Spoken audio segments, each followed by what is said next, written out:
संसद भवन की नई इमारत की झलक आपको जल्द ही देखने को मिलेगी। संसद भवन बनकर के तैयार हो चुका है। 28 मई रविवार को इस बिल्डिंग का उद्घाटन हुआ, लेकिन उससे पहले मध्य प्रदेश के विदिशा जिले का एक सूर्य मंदिर इस वक्त चर्चा में है।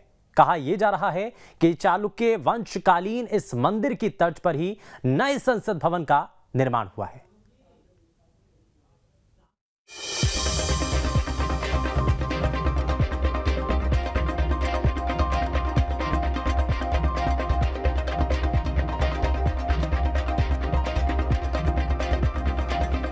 मध्य प्रदेश के विदिशा जिले में स्थित ये प्राचीन मंदिर अपने अंदर ना जाने कितनी कहानियां समेटे हुए है। भगवान सूर्य को समर्पित इस विजय मंदिर ने कभी मुगल आक्रांताओं के वार को सहा तो वक्त के थपेड़े भी सहे, लेकिन हर हालात में अपना अस्तित्व, अपना स्वरूप बचाए रखा। दरअसल कभी विशालकाय और बेहद खूबसूरत दिखने वाले इस मंदिर पर मुगल शासकों ने कई बार हमले किए, मंदिर में तोड़फोड़ की, तो वहीं बीच बीच में लोगों ने मंदिर का जीर्णोद्धार भी किया और एक बार फिर से विदिशा जिले का ये विजय मंदिर सुर्खियों में है। दरअसल इसी मंदिर की तर्ज पर नए संसद भवन का निर्माण किया गया है, क्योंकि नए संसद भवन की रूपरेखा बिल्कुल विजय मंदिर से मिलती है। 65,000 किलोमीटर वर्ग फीट पर बनी देश की सबसे बड़ी नई संसद यानी सेंट्रल विस्टा प्रोजेक्ट। आखिर इसके चर्चे काफ़ी ज़्यादा हैं कि ये बनाया कहाँ से गया, इसका जो प्रोजेक्ट है, इसकी जो डिज़ाइन है वो कहाँ से आई। तो मैं आपको बता दूं कि जो डिज़ाइन ली गई है, ये ली गई है मध्य प्रदेश के विदिशा जिले के एक मंदिर से, जिसे कहते हैं विजय मंदिर। इतना ही नहीं, इतिहासकारों की माने तो नए संसद भवन और विजय मंदिर का करीब करीब एक जैसा डिजाइन महज इत्तेफाक नहीं है। दरअसल इस मंदिर के संरक्षण को लेकर जब आंदोलन हुआ था, तब यहाँ की रूपरेखा और कलाकृतियों की तस्वीरें भी दिल्ली पहुंची थी और इतिहासकारों का दावा है कि विजय मंदिर की संरचना से प्रेरणा लेकर ही नए संसद भवन का निर्माण किया गया है। मंदिर की झलक को ही लेकर सेंट्रल गवर्नमेंट ने सेंट्रल विस्टा को बनाया है। एक्चुअल में जब हम लोगों के आंदोलन चल रहे थे और अब ये मंदिर एक बाढ़ के अंतर्गत पूरे मिट्टी के टीले से बह जाने से जब ये निकल के आया था, उस समय हमने आंदोलन 91-92 में किया था। ये सारा फोटोज़ और इसकी सारी कलाकृतियाँ दिल्ली तक पहुँची थी, चूँकि यह मंदिर भारत के उन विशिष्ट मंदिरों में से एक है जिनमें कोणार्क का सूर्य मंदिर है, ये चर्चिका देवी का, विजया देवी का मंदिर है। ऐसे ये मंदिर जो हैं, इन मंदिरों की जो बनावट है, ये श्री यंत्र यानी सूर्य या ब्रह्मांड हम जिसे कहते हैं, ब्रह्मांड का पूरा नक्शा है। ये पूरा नक्शा ब्रह्मांड का है, श्री यंत्र के ऊपर बना हुआ मंदिर है। सूर्य मंदिर, चर्चिका देवी मंदिर इसलिए कहा जाता है।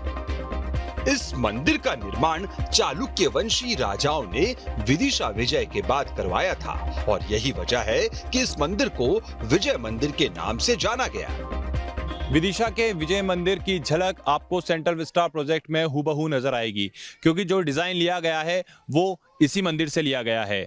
अगर हम इस मंदिर के इतिहास के बारे में बताएं तो इस मंदिर का इतिहास भी काफ़ी पुराना है, क्योंकि इस मंदिर का जो निर्माण किया गया है वो निर्माण आज का नहीं है, वर्षों पुराना है।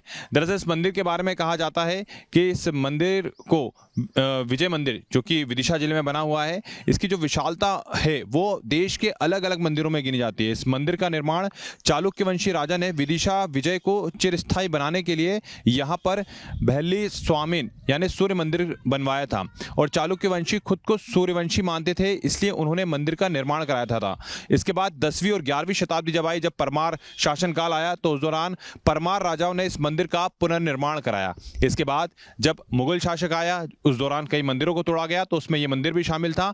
और उसके बाद इस मंदिर का जो पुनर्निर्माण है वो मराठा जब साम्राज्य आया, तो मराठा साम्राज्य के जो राजा हुआ करते थे, उनके द्वारा इस मंदिर का फिर से पुनर्निर्माण कराया गया। चालुक्य वंशी राजा भगवान सूर्य की उपासना करते थे और खुद को सूर्यवंशी मानते थे और इसलिए उन्होंने भगवान सूर्य को समर्पित इस विजय मंदिर का निर्माण कराया। इसके साथ ही कुछ इतिहासकार ये भी मानते हैं कि अपनी शौर्यपूर्ण विजय गाथा को इतिहास के पन्नों में दर्ज कराने के लिए भी चालुक्य वंश के शासकों ने मंदिर को बनवाया।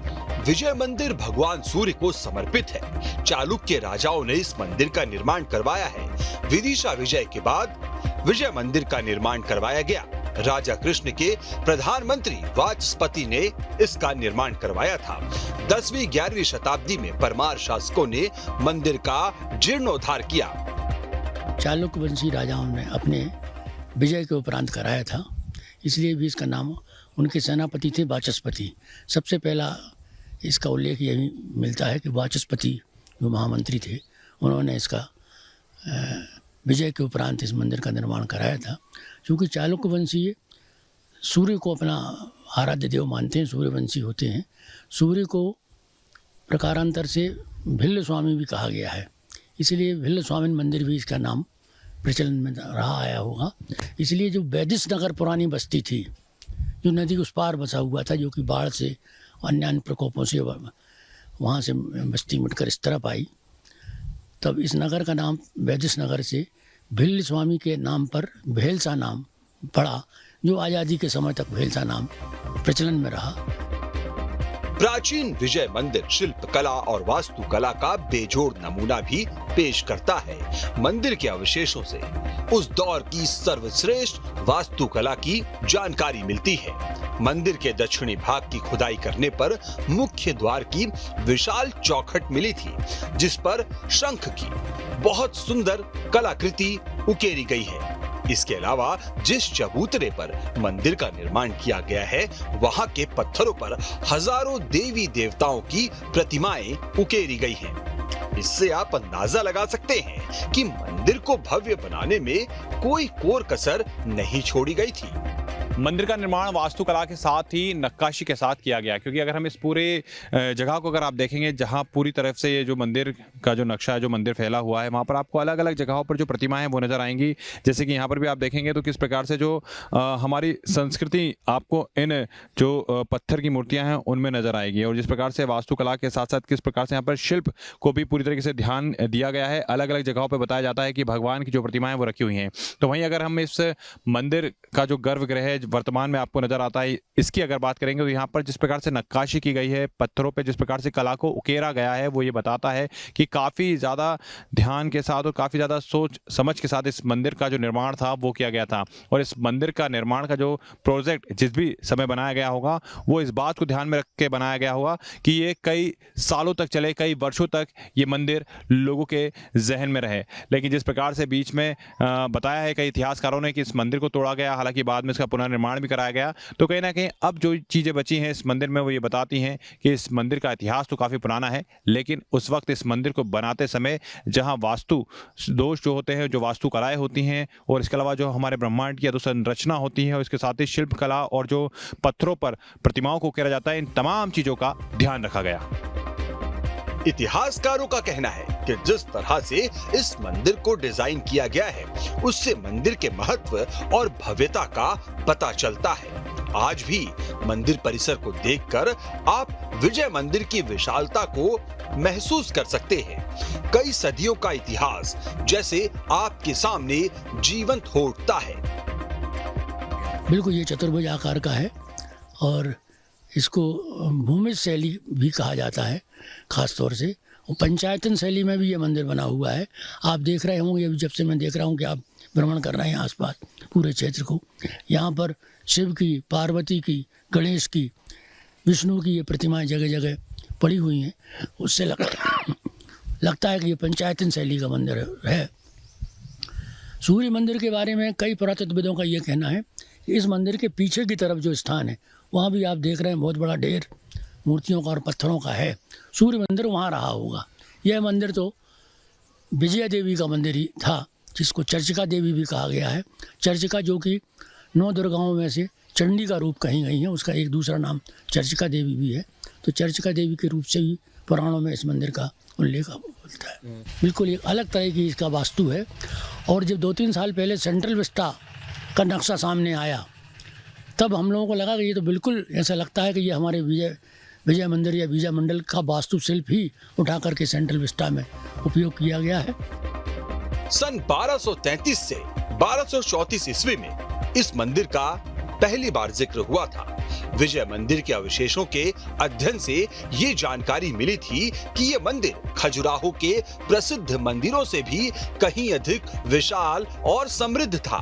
साथ ही इस मंदिर में की गई नक्काशी भी उस दौर की बेहतरीन नक्काशियों में से एक थी। इतिहास में सबसे पहले इसका वर्णन इल्तुतमिश जो 1233-34 में भारत आया था और मालवा पर खास तौर से विदिशा पर उस आक्रमण करके इस मंदिर को तोड़फोड़ की, तहस नहस किया और लूटपाट की। उसके साथ आए हुए अल बरूनी नाम के इतिहासकार ने इसका वर्णन किया है कि